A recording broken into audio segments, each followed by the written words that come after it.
Hey, this is Pastor Nick Gillespie from the Grace Baptist Church. Thank you for tuning in to our channel and watching this sermon. I hope this sermon that comes up is a blessing and an encouragement to you. If you ever see fit to come join us, we're at 344 8th Street at the corner of 8th and C, downtown Springfield. We'd love to see you. I have another message for you right at the end. Stick around. Physical, mental, or emotional pains of others and themselves. Notice "and themselves" is in there. Compassion is sensitivity to the emotional aspects of the suffering of others. Throughout Scripture, the word gracious and compassion are often used together. And matter of fact, pity and compassion are close synonyms and used sometimes in the same way. Sorry to spring this on them. Matt and Miranda, I was going to actually ask you beforehand if I could use this illustration before I brought it up, but here we are, and it's going to be used anyways. And turns out, they were right. So I'll go ahead. I wasn't going to say that if I checked with you first. I was going to drag you along and let you think that there was a beef, but there isn't. And but since I didn't check with him first, there is no beef. But Thanksgiving was is this okay on the volume there? Thanksgiving was in the last few weeks, and when Thanksgiving comes around, you try to think a little bit of others, and so I brought up a name to. Matter of fact, a couple of them to Matt, and I said, "Hey, you know what? We ought to know where you start thinking about. Oh, was it me? Was it me? No, it wasn't you." A couple names of people who, hey, let's, maybe have somebody over for Thanksgiving, and it was shot down by the host, and I was kind of miffed about it. And this is what I was going to tell you before I check it, because now you're hearing about this for the first time. And I spent the evening stewing. You know what? I'm right on this. Bless God. But just give me another thing. I'm just going to, not another thing with it, just another thing in general, but I'm just going to squish down. Went to bed thinking, you know what, that's not. And so woke up the next day, not hardly bothered by it. But at some certain point, I had to admit in myself that I was disappointed. It's not right. It's not right. And so throughout the day, I thought about it. When I say throughout the day, throughout the day for me is driving from milepost 50 to milepost 30. I've got a lot of time to think, and I just sit there and I'm quiet most of the time. Lisa does the talking, and I spend half my time trying to figure out what Lisa's talking about. She'll start just mid-thought, sit there for a second. Okay, what's this about? And then, sorry, Lisa, I'm not following. And so if anybody else is like that, it's kind of fun. And we try to figure it out. But, at some certain point, I had to admit that I was somewhat disappointed in the results. We need to show compassion on people. We need to, there's people that are hurting during the holidays. And so I ended up bringing this up to Lisa. Sorry, you were a topic of discussion in our car. And so I was beefing with Matt, and he didn't even know it. And but throughout this probably 10 miles, and I say throughout the day, we're probably between 30 and 20 right now. And but through the conversation, it was brought up, wait, if I was hosting and somebody was brought up that I don't want there, what would I do? I probably wouldn't have the guts to say no every time. But however, and do any of you have somebody in your family who every time, or a friend group, whatever it is, that you go to any gathering and they invited everybody else from the neighborhood over? Is anybody else irritated by that? I grew up in a home like that. My mom, Thanksgiving was her favorite holiday ever. And she was inviting everybody in their kitchen sink and just, come on over. There's somebody in Lisa's family who does this. You'll show up and you're like, who's this guy? And you're like, well, this is one of the kids, other persons, this is their youth pastor. You're like, what in the world is he doing here? Is this like a family gathering? Well, no, he's, a third cousin, twice removed. And you're like, ugh. And this is the neighbor. It's a good thing to do. But however, if I am at my house and I'm hosting, I want to be able to say no. Right? So what I thought was compassion, turned out that in my 20 minutes that you didn't know about in the drive, I realized I didn't have compassion for Matt and Miranda. Because doesn't their opinion matter? Just because when I thought, bless God, God is on my side on this one. You ever do that to yourself? You think, man, God's on my side, and come to realize, you know what, I'm really not thinking about somebody else here.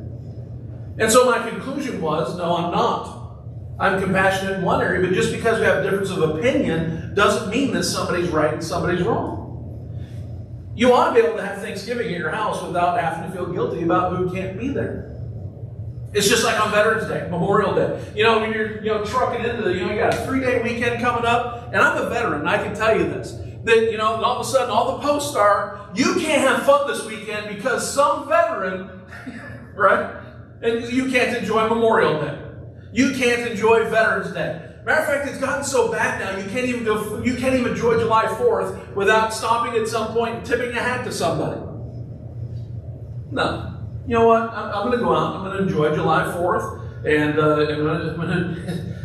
I can't take Memorial Day off because, I have to get to do the thing at the Cannon every year.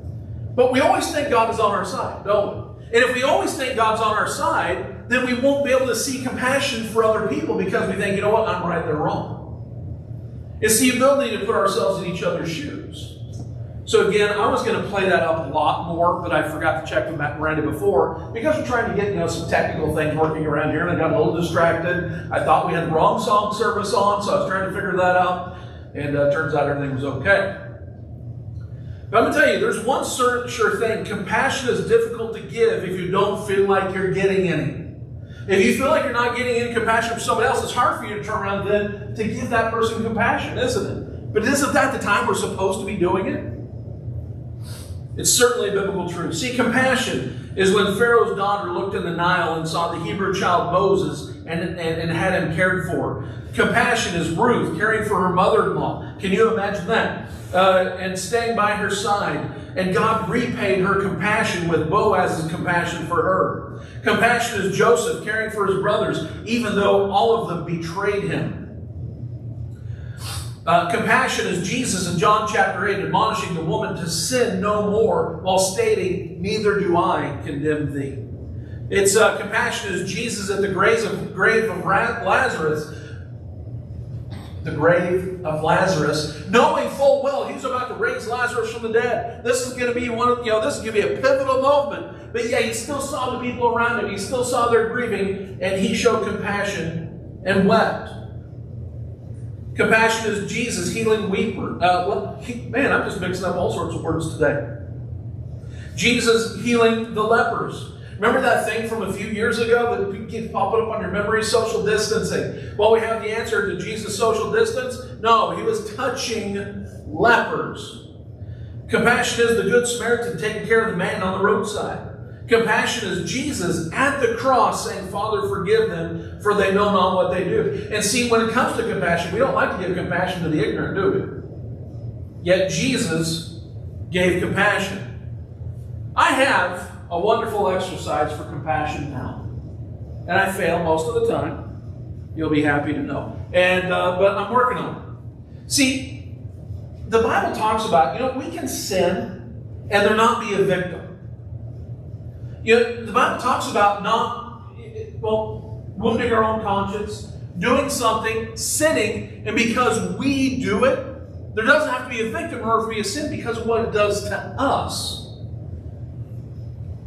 But a wonderful exercise for me is driving back and forth to Mackenzie Bridge. This last week, here's the thing that kills me. I drive in 3 times a week, like clockwork. Sunday morning, Wednesday, there's always a different time. This week was the first time in 2.5 years that I wasn't going to have to drive in between Sunday and Sunday. Lisa, how about we go shopping? Fine, we'll go shopping. But there is something about coming into town when you aren't on the schedule, and which is something we don't do very often. But however, driving up there, and you go to certain points and you grow to expect it. You get to certain roads, somebody's going to pull out in front of you. Good Pasture Island Road, which I don't even blame them because they're on a blind corner, you're going to have somebody pull out in front of you. But there are other ones where they aren't blind and they just pull out in front of you like you're not even there. And the worst guy is that tree guy just outside of Walterville. He sees you coming and he just pulls out like you're not even there. And you just got done with the pass zone, getting past all these people you've been following this whole time. He drives a Jeep. He's kind of irritated. But another thing, because I generally drive back up at night. And so, like today, even I drive up at 3:15 when the sun goes down. And so as I'm driving up there, inevitably, there's people with their bright lights out there. And since Chris isn't over here, I can talk about you owners of F-250s. Why are there 4 headlights on those things? Does anybody know the answer to that? And, now there's something going on up there. Half of them have trailers. They're always going back and forth. So when you have a trailer, then all of a sudden it's like this. And all of a sudden your bright lights, your 4 bright lights on your Super Duty are heading everybody's eyes on the way back and forth. Oh, I forgot. Ron, you have an F-250, don't you? Whoops. I turned my lights off. Indeed. Drive by braille. There's that on the middle thing, so you just drive along with that. But what do you do at that point? What do? I hate bright lights. I hate noise. I just really don't like a lot of things. I think you've noticed that about me. One thing that I do like about living up there is nobody speeds by the house. Nobody. Not to mention those potholes, out there that nobody can speed by, otherwise you're going to need a line on your car by the time you get to the end of the road there. But do you flash your lights at this guy? And I'm not saying if you do that you don't have to flash. You're just going at it saying, hey, you know what, I'm warning this person because you know what, there's people behind me that don't want their bright light. You know what, for me though, it's an exercise now in compassion, and I fail all the time. Somebody pulls out in front of you. I just thought I got laughed at. Luckily, someone just cleared their throat. And but somebody pulls out in front of you. I have adaptive cruise on my Corolla. So you know what? There's a distance that I can set. But when somebody pulls out in front of me, there's a minimum distance, and I tap on that minimum distance, and I'm our minimum distance, which is still Toyota's acceptable following distance. But I still got to go to 1. I can't keep it on 2. Especially if there's somebody behind me, then they think, I'm not being aggressive enough. Then they're going to pass me. The whole thing is actually a very good exercise on compassion. Because you know what? That person isn't even going to notice if I'm falling that close. But even, in the Bible, even Jesus had compassion when things didn't go the way that he wanted. How about Jesus when he looked at Jerusalem and said, if I could have taken you, the brood, as a hen does her brood under her wing, then I would have done that for you. Compassion is trying to see what's going on behind the actions that we witness. If you have a disagreement with somebody, man, I'm going to go ahead and pick on you again. Because that's what we do now. We just pick on each other. And we don't see life the same way. We have disagreements. Comes to church and comes all sorts of neat stuff, but that's good because you know what? You need somebody like that occasionally. Occasionally, right? And so I think he needs that. I need it as well. I need it to be sped up. He needs it to be slowed down. But sometimes you see in the conflict is stopping and seeing where's this coming from. What is the pain point? I asked this, because I'm doing that part-time work at that resort, just kind of getting some stuff together until we can get a little bit more, building stuff going on our own. But I asked a few times in one day in front of a certain guy, I said, what's the pain point here? So somebody asked, so what is the issue? You're asking for something, but you sound frustrated. What is the issue behind it? And he said, that was actually transforming. I've been better about that, stopping to try to figure out what the pain point is. Why are you angry right now? Why are you talking the way you are? Why can't we have a normal conversation? What is going on behind this? What is driving this? And sometimes it's just, we're dealing with somebody's childhood. Sometimes maybe we're just dealing with, with some other issue. Maybe you had a bad drive in. And you know how we used to do that? Now, most of us, remember we all had small kids at the same time? And World War III in the cars on the way here. We're trying to get to church. Things are being thrown in the back seat. It got so bad at my house, we'd start driving 2 cars. And but on the way back and forth, so I'd drive up all nice and get out and take a deep breath. Lisa pull up, her hair's everywhere. The kids are, got food and everything from throwing it back and forth.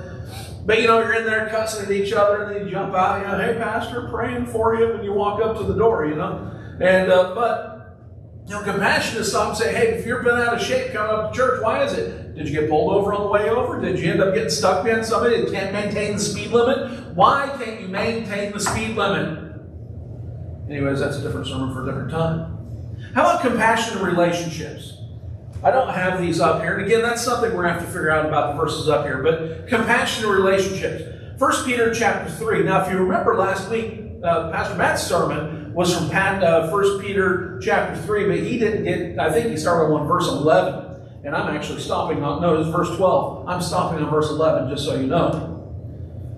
But 1 Peter chapter 3, verse 7 says this, likewise, ye husbands. So it's talking about us guys. Dwell with them according to knowledge, talking about our wives, giving honor to the wife as unto the weaker vessel, and as being heirs together the grace of life, that your prayers be not hindered. So compassion is dwelling with somebody according to knowledge. I've gotten a little bit better about that. There's sometimes, but stopping to listen. See, husbands, a few things about women. And I'm not going to make this portion very long because you know what? I should have one of you ladies come up here and preach as part of the sermon. Ladies, they want to be heard. They want us to listen. They have this stuff boiling around in their head and they just need to get it out. Then they just need it said so they can sort it out, but they don't necessarily need a solution to said conversation. From what I can tell, there's a constant negative voice in their heads. Now it's up to us guys, don't add to it. Don't add to the negative voice. I think, let's see, what's the date today? We're in 2024, so we've been together for 34 years, going on 35, right? Wow. And, remember, it's because I don't know today's date. It was February 16th, 1990. I don't think, and Lisa could probably tell me otherwise, but I don't think I've criticized her ever in the 35 years. Anything about appearance, anything about personality. Now we joke about, sometimes, on the bed warmer, she'll turn hers on and get distracted by the time she gets over to turn mine on. There's stuff like that in our relationship, but we find that funny. We find that endearing. And, but we should never criticize each other. I've got enough critics in life. I don't need my wife to be another one. And sometimes we're our own worst critic. So if we're our own worst critic, then all of a sudden now having an outside critic of somebody who's close is hurtful. So your spouse or those close to your friends, they don't need another critic. They need you on their side. Security is important. Emotional stability is important. Enough about all that. Wives, a few things about that guy. Or men in general. When you ask us to tell somebody hello for you, we don't. Never happens. You can talk trash about us to our face, but do it in front of or to someone else and you crush us. We love compliments. Guys, don't we love compliments? And by the way, if you're a woman sitting there saying, oh, well, so we're women, we like compliments too, you're actually not getting it. Because we guys do not get compliments. We don't. You compliment each other all the time. Those are nice shoes. Those are like what you've done in your hair today. Nice earrings, right? Maybe I should start wearing earrings and you compliment them. Hey, look at those. Lisa the other day we came in town. The only reason she wanted to come to town, she had those. She has these now Santa Claus earrings that flash. She's walking through the store with the sides of her head flashing, and she doesn't care. This is festive.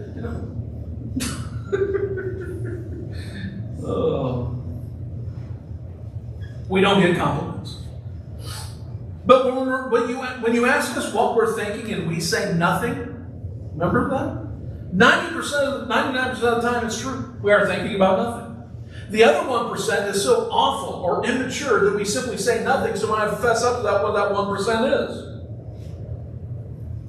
We hurt more than you think we do. Men don't need therapy as much as women, but however, sometimes we do need it. But to finish the statement, we don't need therapy for the struggle we're going through. A simple thank you from those who you struggle for is all we need. See, a woman wants to talk about things, get the things out, hear them, and bounce things back and forth. Guys less. But you know what? Just a simple thank you. Just a simple gratitude. We don't know how to communicate what's going on in here. Sorry about that. Are any of you good at that? When a man opens up, by the way, don't ever use what is said to win an argument, because that's, sometimes you stir that, you try to get, man, I'm going to really get something devastating here, and I'm going to just hammer him. Oh, remember when you said? Don't ever do it. You get that guy to open up to you, and then all of a sudden you start arguing. We need to feel safe as well. We need to feel protected, but we don't have a clock on the back. Just realize all men are grown boys chasing 4 words, and that's this: I'm proud of you. And if you ever tell a guy that, he'll be your friend forever. I think I'm great at feeling compassion. I think I'm good at putting myself in other shoes. But I know that I'm not good at showing it or expressing it. You know, there's just something there. Some of you are better at expressing it. I am better at feeling it, but however, I can't always get it to come out here. You ever have that? Jesus, Hebrews chapter 4, verse 15 says this: "For we have not an high priest which cannot be touched with the feeling of our infirmities, but was in all points tempted like we are, as we are, yet without sin." See, God knew the experience of the human life. He could know in His infinite wisdom, but however, He could not experience until Jesus was born. Do you realize what Jesus did for us that day? Jesus was forever changed.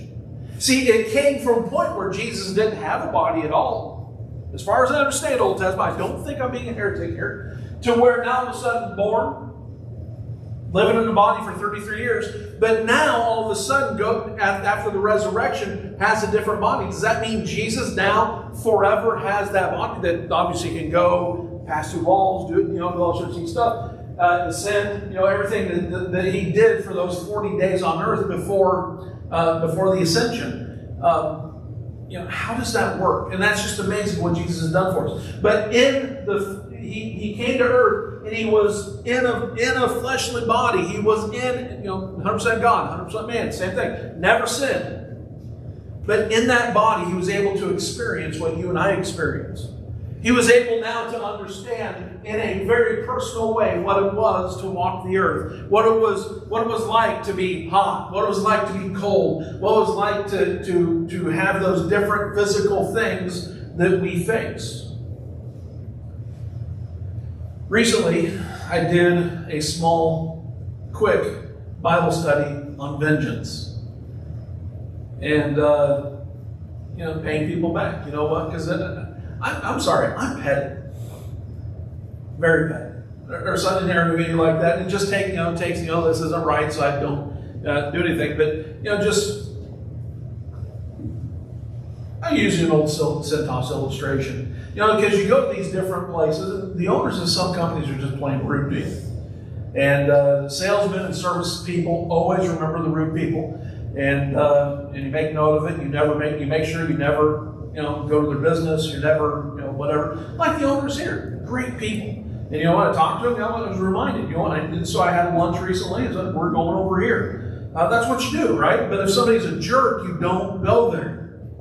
And but back in my early Centos days, when I was in Indiana, if you were, back when you used to get magazines all the time. I had some of those. If I'd go to the waiting room or somebody's room, I'd pull those things out and fill out. And you're getting a magazine subscription. And so the more embarrassing the magazine, the better. Did anybody else do this when you were younger? Was I the only one? Okay, I guess I was the only one. And that's not very compassionate because all of a sudden they have to call, they have to cancel. If I found any sort of bedwetting material, buddy, you're getting signed up. And I know where your business is because I go there every week.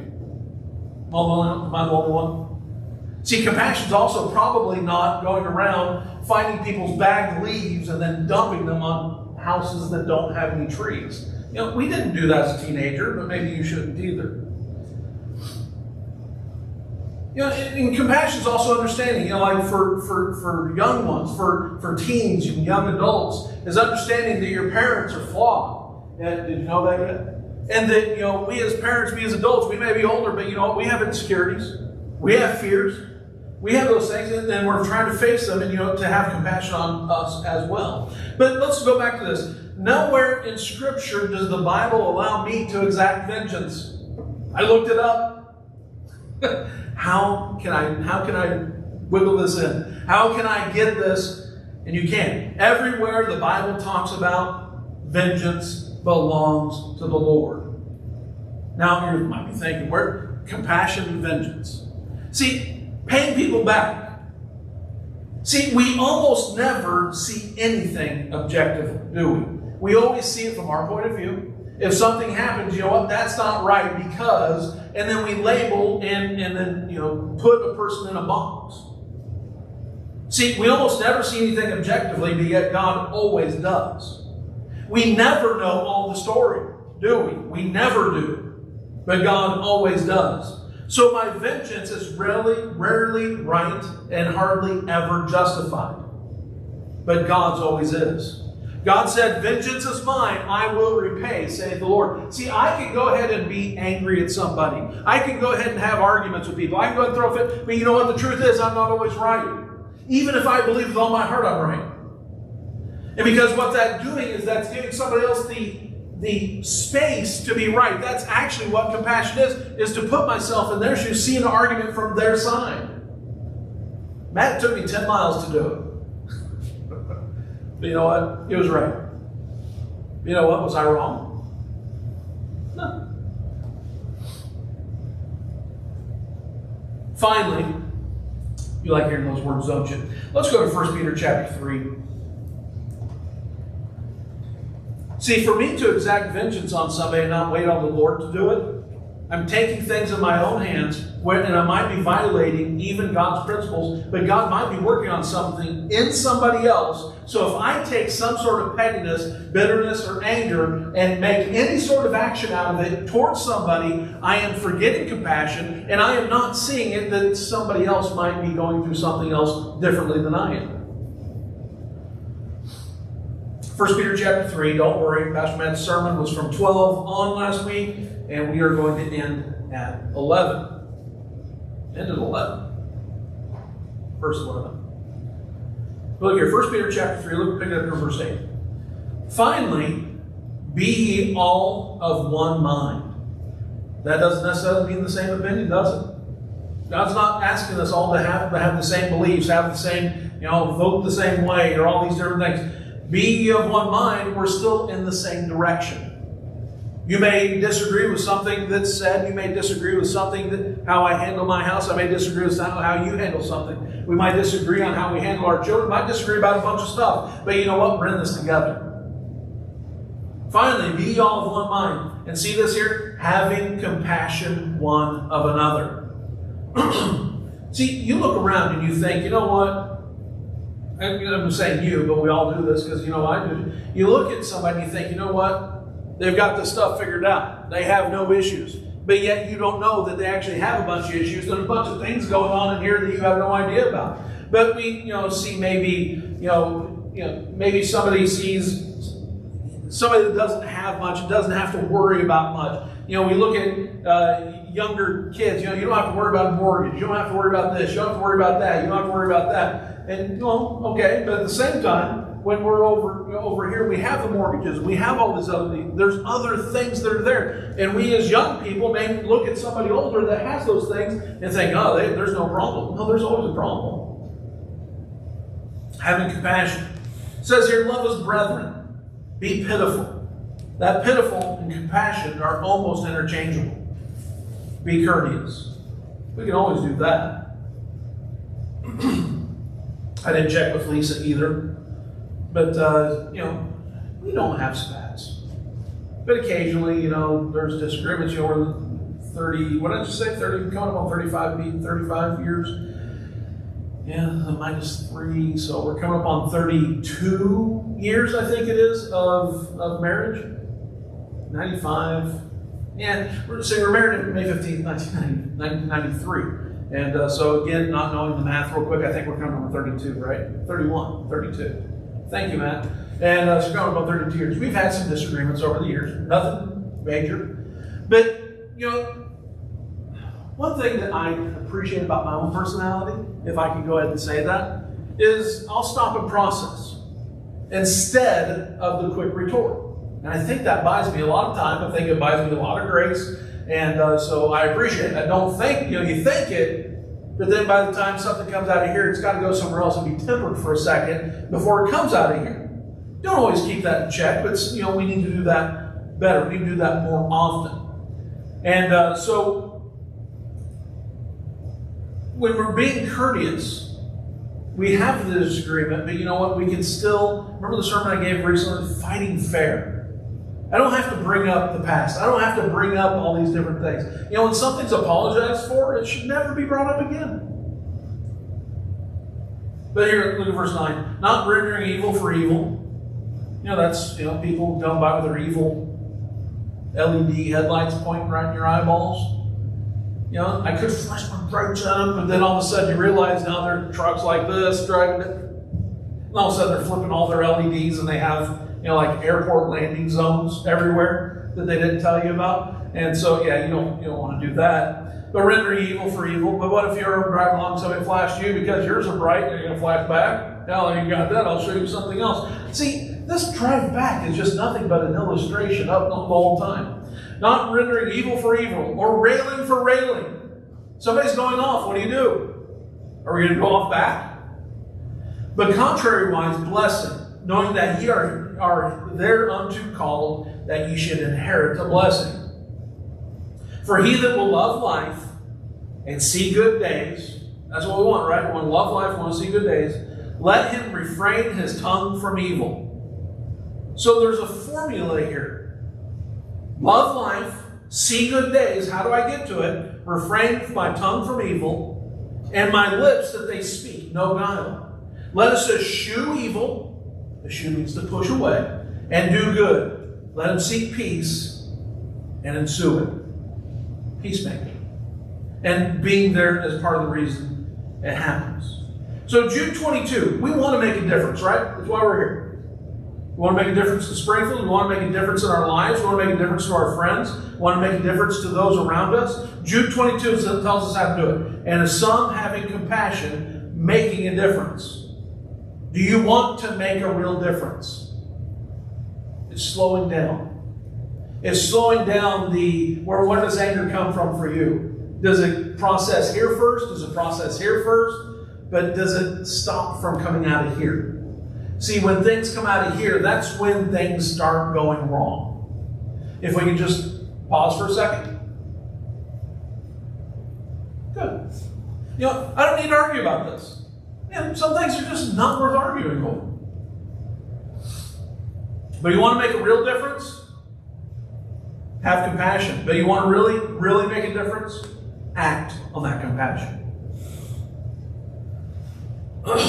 This thought, how sometimes I tell you, be here for the sermon next week because, all that. It was back on November 9th. I saw a headline. And I almost made it a sermon before, but I want to talk about the election. Now the election's over. Now what? Of course, Pastor Ryan has to have every other Sunday, so that puts me now, a month later, trying to, piece together something that a thought from a month ago. But this headline that I saw, I want it to be our church. This headline I saw, I want it to be me. And here it is.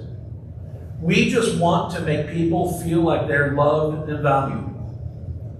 I'm not always good at that. Are you? I just said, are you? And then I shook my head, no. Sorry about that. For me, no, I'm not always good at that. What's always going on in here and the positive feelings that I might have, you know what? They don't always convey. And I try. I try my best. No, I don't try my best. I can't say that. But, I want to do better. I want to be able to show compassion better. We just want to make people feel like they're loved and valued. We don't always have to just wait for somebody to come in the door for that. We can do that for each other. We just want to make people feel like they're loved and valued. Do we do that? I hope so. And may that be us. Let's pray. Father, congratulations. You've endured to the end. You made it to the end of the sermon, and I'm proud of you. Hey, my number's at the bottom of the screen here. Text me if you need anything. I hope to see you here sometime. Have a great day.